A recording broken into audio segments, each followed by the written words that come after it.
The only possible attitude toward out-of-control desire is a declaration of all-out war.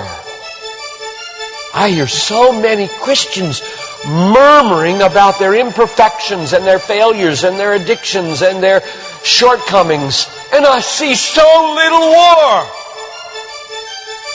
Murmur, murmur, murmur. Why am I this way? Make war! If you wonder how to make war, go to the manual. Don't just bellyache about your failures. Make war! He says, I'm continuing the quote, there is something about war that sharpens the senses. You hear a twig snap or rustling of the leaves and you are in attack mode. Someone coughs and you are ready to pull the trigger.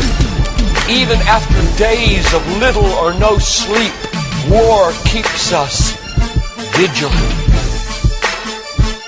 There is a mean, violent streak to the true Christian life. But now let's very carefully ask, violence against whom? Or what? Not other people. Not other people. Not other people. Not Muslims. Not Hindus. Not Buddhists. Not atheists. Not secularists. Not nominal Christians. Not wives or husband or children or ornery bosses. But on every impulse in our soul to be violent to other people. Violence, a mean streak in Christianity, against our own selves. And all in us that would make peace with sin and a settling in peacetime mindset. We make war on that in us. It's a violence against all lust in ourselves, all enslaving desires for food, caffeine, sugar, chocolate, alcohol, pornography, money, the praise of man, approval of others, power, fame. This is our enemy. This is where we make war. It is a violence against all racism in our souls, all sluggish indifference to injustice in our souls, a violence against all indifference to poverty and indifference to abortion in our souls. Did you know that in the warfare of Romans, Satan doesn't show up until chapter 16. We tend to think of spiritual warfare as this little thing where you find some way to pray or some way to lay hands on or some way to do a Satan thing. Well, that's important. Believe me, that's important.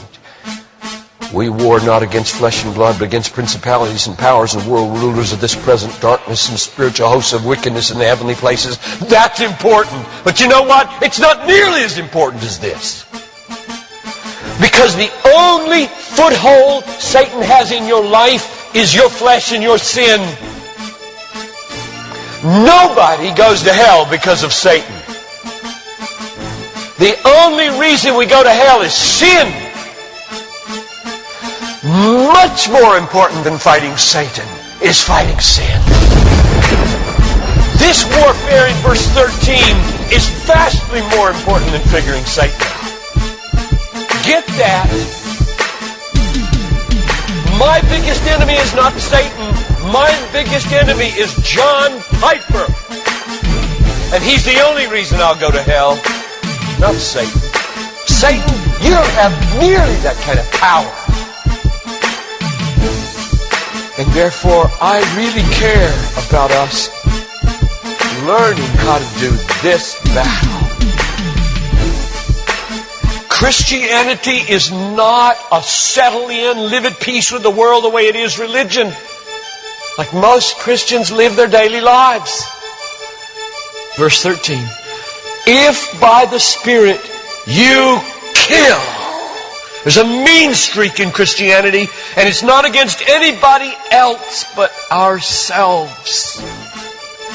In fact, it's against the meanness of ourselves against other people. If you feel like you're a mean person against others, a harsh person, a critical person, you know your problem? You haven't learned to make war. You haven't learned to be mean. You haven't learned to get violent against your violence, against your meanness, against your critical spirit. And you complain of it, talk about it, but have you made war 24/7 against it?